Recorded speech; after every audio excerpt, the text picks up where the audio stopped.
Saludos, buenas noches. Hoy vamos a estar hablando de quinta papeleta, de constituyente y de cómo van los candidatos presidenciales. Bienvenidos a Hablando de Frente.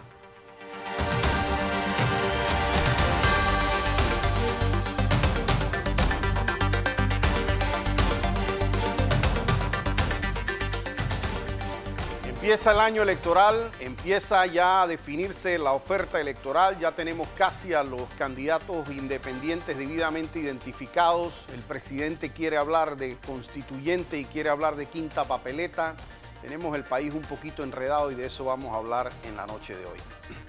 Antes de hacer eso, he querido referirme porque yo puse un tuit en la semana y la verdad que fue inocente el tuit porque de verdad que pensé que era un error lo que había y mi tuit iba en referencia a los gastos que se estaban dando relacionados a la JMJ. Y antes de seguir con mi participación, yo creo que es importante aclararle a la población en general, primero, que los encargados de esos gastos que estamos cuestionando no es el Papa Francisco, no es la Iglesia Católica, no es ni siquiera la JMJ como tal. Los gastos que hemos cuestionado están muy vinculados a lo que se está haciendo desde el Ministerio de la Presidencia. Escuché una aclaración, y tengo que hacerla, de que el precio de los casi 12.5 millones de dólares que iban relacionados a una tarima no es a una tarima, sino a dos tarimas. Yo quiero que producción me ayude poniendo la gráfica 1 para que vea qué son los que nosotros estamos aquí cuestionando un poco de los gastos que se han estado haciendo, porque los entendemos excesivos indistintamente de para qué se estén realizando. Y una de las primeras cosas es la alfombra roja. Una alfombra que cueste 14.000 dólares, a cualquiera persona le va a parecer excesiva si es las dimensiones de una alfombra de recibimiento. Y quiero decir que nosotros manejamos información de que la alfombra se iba incluso a donar. Alguien había ofrecido donar esta alfombra y de repente dijeron, no, nosotros no queremos la alfombra donada, así es que la vamos a comprar. Y entonces esa alfombra se fue a comprar por 14.000 dólares. Lo otro que vi en estos días en los medios, y está en la segunda gráfica, es la silla de madera que va a utilizar el Papa. Es una silla preciosa, hecha por manos panameñas, pero en esa silla que ustedes están viendo en pantalla, se están invirtiendo 20.000 dólares. Y a esa noticia que vi reflejada, y lo tengo que decir, en el diario La Prensa, por 20.000 dólares esa silla, pues yo pienso que ese es un precio elevado, salvo que alguien con mejor criterio que el mío, pues de alguna manera nos aclare. Pero al final de cuentas lo que estamos buscando es que se le aclare a la población estos gastos que a simples luces parecieran excesivos. El tercero está relacionado en efecto con las tarimas. Y hoy vi un video aclarando que no se referían únicamente a una tarima, sino que eran dos tarimas, la de la cinta costera y la que estaba en algo que llaman Metropark. Puede ser que hayan temas de costos que sean mayores porque son dos tarimas, pero aún así me sigue pareciendo excesivo que nos gastemos 12.6 millones de dólares en una estructura que, según las propias explicaciones que se dieron hoy, la mayoría de las cosas ni siquiera terminan compradas para el Estado panameño, sino que terminan porque fueron alquileres. Involucra, y es importante aclararlo, que involucra temas de alquiler de equipos de sonido, alquiler de pantallas, de acuerdo a lo que han manifestado hoy en las aclaraciones que se han hecho. Y la verdad es que cuando nosotros vemos que estadios y hospitales y Minsacapsis se han construido por menos de ese dinero, no se trata ya de si el Papa merece eso, que obviamente puede merecer eso, es si Panamá puede hacer esos gastos y si no tiene gente necesitando esos gastos en eso. Ahora, vuelvo y aclaro, mi crítica no va al Papa Francisco, porque de hecho una de las cosas que a mí particularmente me ha gustado del Papa Francisco ha sido que desde que él llegó a su mandato como pontífice, él empezó a rechazar cosas que eran lujos. Y de hecho se desplaza en un automóvil muy sencillo y creo que usa un crucifijo de madera, pero que si bien él vive dentro de ciertas cuestiones propias de un pontífice, él ha querido mandar el mensaje de humildad dentro de su papado. Y yo creo que es importante que la gente del gobierno que lo va a recibir a él, porque pudiera incluso llegarle a molestar a él, saber que se están dando todos estos gastos relacionados a el recibimiento de él en la JMJ. Y que de nuevo no son gastos ni de la JMJ, ni de la iglesia, ni del Papa Francisco, son gastos que están haciendo funcionarios de este gobierno y que la verdad hasta la procuradora tendría que estar por lo menos pidiendo las explicaciones para que le digan si estos gastos que a simples luces parecen excesivos, si en verdad están o no justificados. Empezamos con el tema de la constituyente. ¿Quién nos pone a hablar de la constituyente? Juan Carlos Varela nos pone a hablar de constituyente. A él se le ha dicho de manera clara que el Partido Cambio Democrático y el Partido Revolucionario Democrático no quieren aprobar un tema relacionado a una quinta papeleta. ¿Qué es la quinta papeleta? Porque mucha gente ni siquiera sabe a qué nos referimos cuando hablamos de la quinta papeleta. Bueno, en las elecciones a usted le ponen una papeleta para el cargo de presidente, otra papeleta para el cargo de alcalde, otra para los diputados y otra para representantes. Como son 4 papeletas, esta para debatir si la gente quisiera o no una constituyente, esa sería la quinta y por eso se le llama la quinta papeleta. ¿Qué se quiere discutir en esta quinta papeleta? Se quiere debatir si el país quiere o no llamar a una constituyente. Y eso es importante que la gente sepa entonces qué es la constituyente. Pues la constituyente es uno de los 3 métodos que tiene la Constitución Nacional para cambiarse a sí misma como constitución.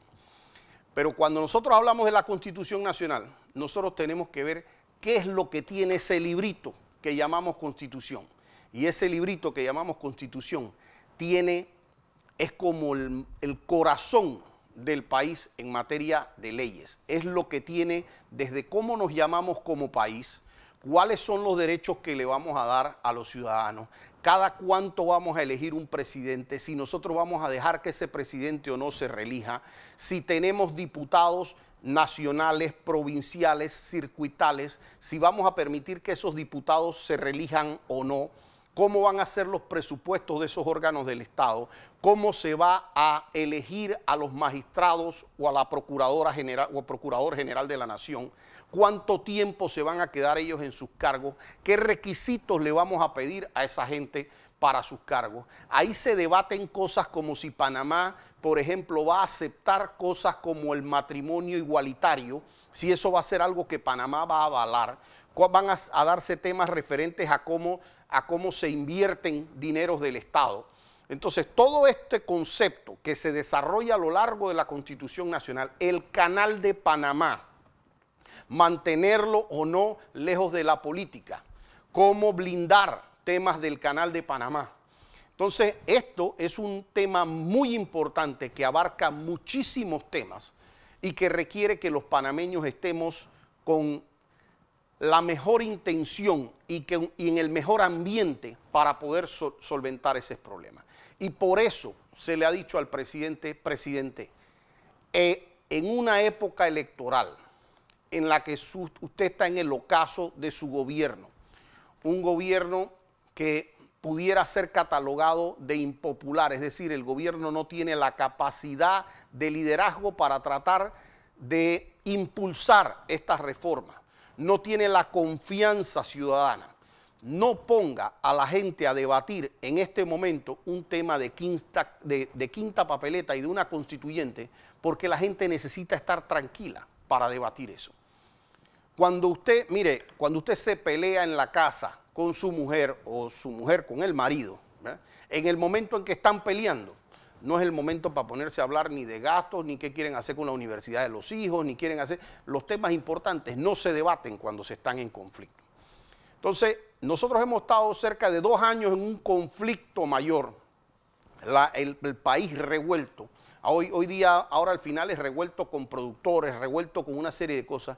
Y ahora que viene el momento de verdad de la revoltura madre, que es la hora de las elecciones, se les ocurre meter el condimento de la quinta papeleta.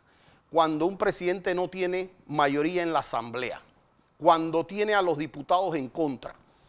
Entonces, no es el momento para debatir eso. Ahora, que los panameños estamos de acuerdo en que tiene que cambiarse la Constitución, sin duda alguna que tiene que cambiarse la Constitución. Y para eso hay 3 métodos que la Constitución actual establece, esos 3 métodos. ¿Cuáles son esos 3 métodos? Primer método, lo aprueba una asamblea, aprueba un paquete de reformas que puede venir incluso propuesto en el Ejecutivo, y se hace de ese paquete de reformas, se aprueba y se envía a un referéndum. Aquí se ha tratado de hacer eso, pasa o no el referéndum, va a una votación directa y en ese momento la gente decide, bueno, perfecto, aceptamos esas reformas. La segunda vía es por vía de una constituyente que puede convocar el presidente con una mayoría o puede convocar la asamblea por sí sola con 2/3 de la votación, o puede hacerlo incluso la población de manera directa recogiendo firmas, como se ha hecho con los candidatos independientes, y recogiendo hasta un 20% del padrón electoral para convocar a una constituyente. La tercera forma, y que usualmente se usa para cambios parciales de la Constitución, es por vía de las 2 asambleas. Es decir, la asamblea actualmente electa hasta el año 2019 aprueba en 3 debates un proyecto de reformas constitucionales. Y la próxima asamblea, sin saber ahora mismo cuál va a ser, pero la que resulte electa, si acepta ese paquete sin cambiarle ni un punto ni una coma, se entiende que hubo el consenso suficiente y que se entiende entonces que se da el cambio constitucional. De hecho, esa ha sido una de las formas más utilizadas últimamente en los cambios constitucionales que se han dado. ¿Que los panameños creemos que debe cambiarse la Constitución? Sí. ¿Que creemos que deben cambiarse temas relacionados a la justicia, a los propios diputados, a varios temas relacionados y que son importantes? Pues yo creo que sí. ¿Que es todo lo que tiene que hacerse? No, hay que ver muchos otros temas. Pero eso es como cuando usted tiene en su casa el techo que se está cayendo, ¿no? Y además tiene que pintar las paredes y piensa en expandir la terraza y tal y cual. Hay algunas cosas que usted no puede posponer. Porque el techo se está cayendo, hay que reparar el techo porque si no la lluvia se come la casa. Bueno, eso posiblemente sean las reformas relacionadas a la justicia, las reformas relacionadas a la Asamblea Nacional. Darles un presupuesto, la forma en que se va a elegir, el tiempo en que se va a dejar un magistrado, si una procuradora debe quedarse 10 años en el cargo o si debe quedarse 5 años en el cargo, ¿verdad? Porque una procuradora que está 10 años puede proteger por 5 años más a un gobierno saliente y luego terminan delitos terminando prescritos. Entonces, todos esos temas tienen que entrar en un debate. ¿Cuándo entran en un debate? Cuando el país está tranquilo, no cuando el país está revuelto. Y déjenme decirle una cosa más. Cuando un país tiene una economía que está sufriendo y usted llama a una constituyente, eso es como tener a un paciente que se está asfixiando y pisarle el cable de oxígeno. Porque el temor que genera en los inversionistas, el no saber qué va a salir de una constituyente, como en Venezuela, que hasta cambiaron el país, la forma en que se elegía al presidente, los poderes presidenciales, el inversionista se asusta porque no sabe qué es lo que va a salir de ahí. Y las pocas inversiones que nos quedaban o que estuviesen haciendo pueden salir del país y eso es peligroso. Entonces, por fortuna para ustedes y para tranquilidad de ustedes, la Asamblea en este momento no está siguiendo los lineamientos del presidente de la República, así es que ustedes deben ahorrarse el tema de la quinta papeleta porque ya Cambio Democrático y el Partido Revolucionario Democrático y creo que también el Molirena ha dicho eso no va a pasar por esta Asamblea. Y si eso no va a pasar, el presidente hace mal en seguir insistiendo mediáticamente en un tema que su terquedad no le deja la tranquilidad para el país de decirle, señores, aquí nosotros no vamos a estar debatiendo ningún tema de quinta papeleta.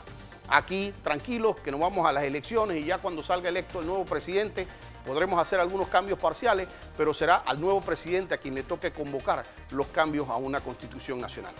Al regresar del cambio, vamos a hablar cómo quedaron los independientes y cómo queda esa carrera, cómo se va perfilando esa carrera hacia la presidencia de la República.